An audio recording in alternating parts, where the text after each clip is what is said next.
Hey, Big Brother fans. So the veto meeting just happened in the BB26 house, and Cam used his golden power of veto, and we know who T-Core renommed in his place after an insane Sunday and pre-meeting Monday in the house. There is so much drama and backstabbery going on. It's too much to put in here. I've got another video coming in an hour or so. I'm going to break it all down because it's just too much and it's too good to cram it into this one about the veto meeting. So you guys know T-Core nominated Tucker because he volunteered, Cam just because, furniture, and Makensy, who is a definite target because she was so close to Brooklyn, who was just sent packing and other reasons. And, Makensy's not part of 6th Avenue. And guess what? That alliance blew up hard over the weekend thanks to Makensy. That'll be part of our next video. So many moving parts to get into. I'm excited. Joseph and Angela also played in the power of veto competition, with Joseph being Cam's house guest pick. So despite Tucker being such a comp beast, Cam won the punishment and prizes comp, and Tucker even took a unitard punishment on behalf of T-Core and instead let her have a $5,000 prize while he is stuck in a skin-tight outfit looking up facts in the Britannica Encyclopedia set as a backup for Ainsley. And surely by now you've watched Sunday's episode that showed T-Core won HOH. And that episode also confirmed what I suspected. Tucker is indeed the AI instigator, and he outed his showmance with Rubina, hoping for them to be more comfortable in public, but then she had that meltdown and Tucker had to talk her down, and that's the least dramatic thing that has happened in the past few days. Meanwhile, most people in the house think it's Angela doing the instigating, and she was doing some real instigating over the weekend, by the way. Not so much instigating as getting played into instigating. All right, so once Cam won the veto, he made it clear, I'm going to use my POV, take myself off the block.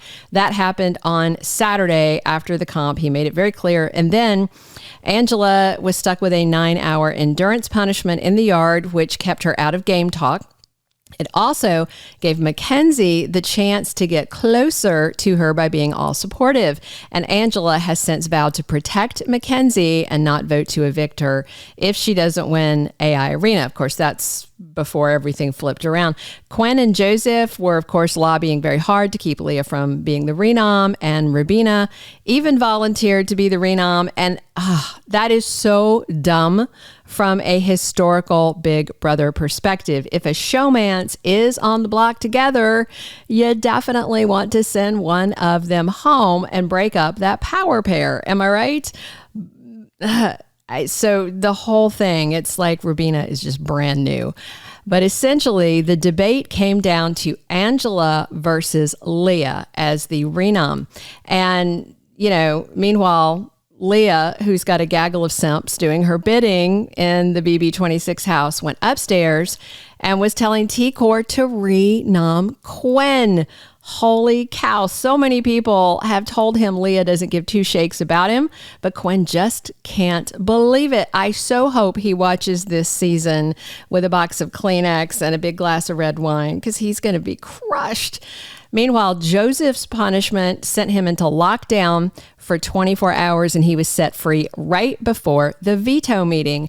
But he had pushed Quinn to keep lobbying to protect Leah and throw Angela under the bus while he was away. And boy, did Quinn take those orders seriously.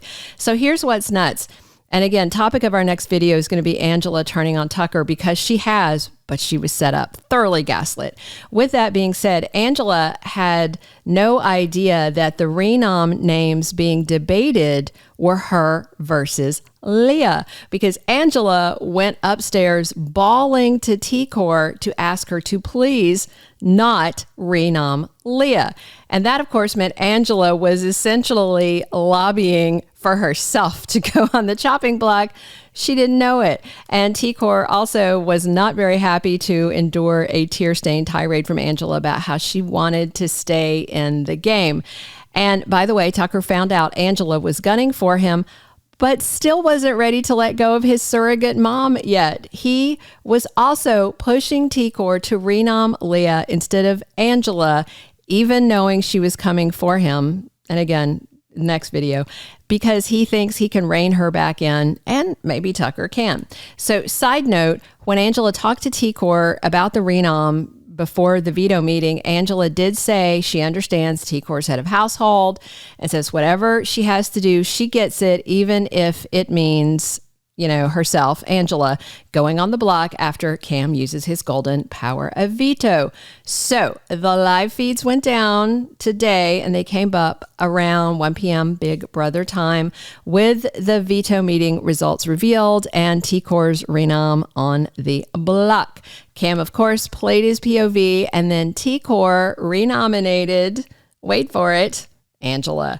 And by the way, Tucker did confront Angela, and more on that in the other video, and told her she was going to be on the block and that he was going to win the AI arena. And then he told a very tearful Angela she was going to be the one going home, and did this to herself by turning on him because Tucker has protected her at every turn. He said all that while he was laying into her, and it's true. So the feeds came back and there was a lot of post-meeting chatter. Leah told Rubina and Tucker and T-Core that she knew she was at risk for the Renom, but said she isn't ashamed of any of her gameplay. And she said, as for the whole thing about Tucker, what she said was misconstrued. Really, Leah wasn't the ringleader in going after Tucker anyway. Check out our other video. So despite her not being on the block, Leah, T-Core and Chemo seem to be onto her game. They have taken careful note of Leah's defenders protecting her at all cost while she's throwing shade at Quinn, who is a very close ally of T-Core and Chemo. Even though 6th Avenue fell apart, they are very committed to the Visionaries still, and no matter what floats back to them, they still are sticking close to Quinn. So the fallout from all of this, Tucker, Makensy, and Angela are on the block heading into Thursday night. Tucker is a comp beast. 2 past AI arena wins, 3 power of veto wins, 1 HOH win. Angela's got 2 HOH comps under her belt, and Makensy has a single AI arena win on her resume. If I have to predict, I would say Angela is the long shot to win the AI arena, unless it's real estate themed or charcuterie themed. And if it is Makensy versus Angela on the block Thursday after Tucker wins arena, I think Makensy may still go home despite her scheming and, lack of allies in the big picture.